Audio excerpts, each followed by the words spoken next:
Hello everyone and welcome to another video. Now when we think of portable computing, tablets, laptops and maybe even Windows mobile phones come to mind.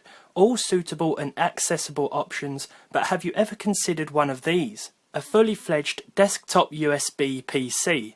At first glance you might mistake this for Intel's more expensive compute stick, but this is actually one of the cheaper options that other companies seem to be offering.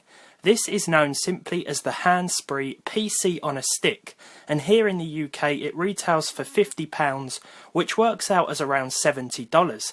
Supply seems to be very limited though, and I only found this at eBuyer here in the UK, but taking a look at some other sites internationally, and it seems that there are a lot of these by different brands with a similar price and almost identical specs. This device turns any HDMI display into a desktop computer. The first factor you'll notice is its size. Just look at how small it is compared to this TV remote. Some sites have even called it the world's smallest PC. Around the device we have an HDMI connector, which of course is how you connect it up, as well as a micro USB connector which will be immediately occupied by the power source, the single cable and plug.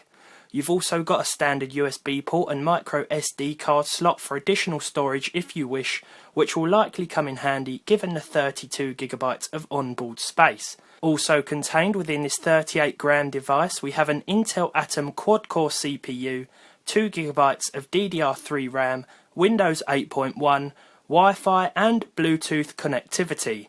The setup is simple too. Just like any Windows 8 laptop, plug it in, run through about 5 pages and it will restart to your desktop. You'll have to connect a USB mouse first though, but after that you can connect your wireless peripherals. In fact you'll probably have to, considering the solo USB slot. With that done, it was time to take a look at the performance. Immediately at our desktop, and the experience right away felt better than I was expecting. All the drivers are also already installed. There was no slowdown when browsing the web, and when it came to watching 1080p YouTube videos, they ran flawlessly too, providing your internet speed is up to it. You'll also be pleased to know that this thing is very quiet even when under load, and there really isn't anything else I can say about general usage because it handles very well.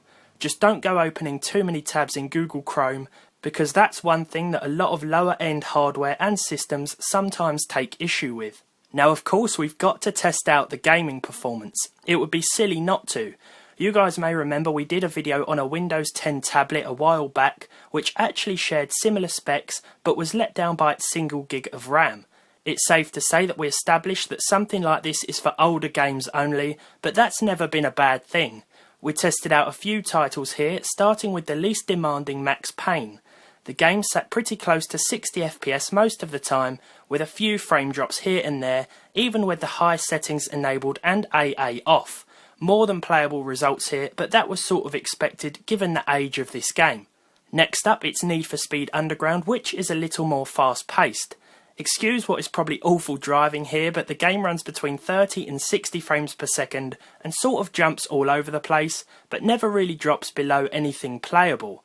Despite drifting around on our own, the results were similar in a race, but did occasionally drop below 30, even at the same resolution. Finally, we have Vice City, an absolute classic which I've never known not to run on even the most budget of systems. Again, the same resolution here, and we're seeing anywhere from 35 to 90 FPS, which is quite varied, but still very playable. But it isn't just about the gaming with this device. In fact, I think it makes for an excellent portable PC. Plug it into a hotel TV perhaps and connect to their Wi-Fi for example, even play a bit of GTA in the evening. Sure, unlike a laptop or tablet you can't use it on the go and you have to take your peripherals with you, but even if you need a cheap PC and you haven't really got that much to spend, then a PC on a stick might just be the ideal solution. That's what's pretty cool. If you've got an HDMI connection, you can just plug it in.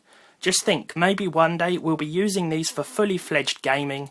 I think this could really be the start of something big, and for $70 or £50, this thing is certainly paving the way. So guys, thank you so much for watching.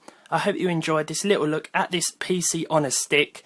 If you did, leave a like, leave a dislike if you didn't, subscribe to the channel if you haven't done so already, and hopefully I'll see you all in the next one.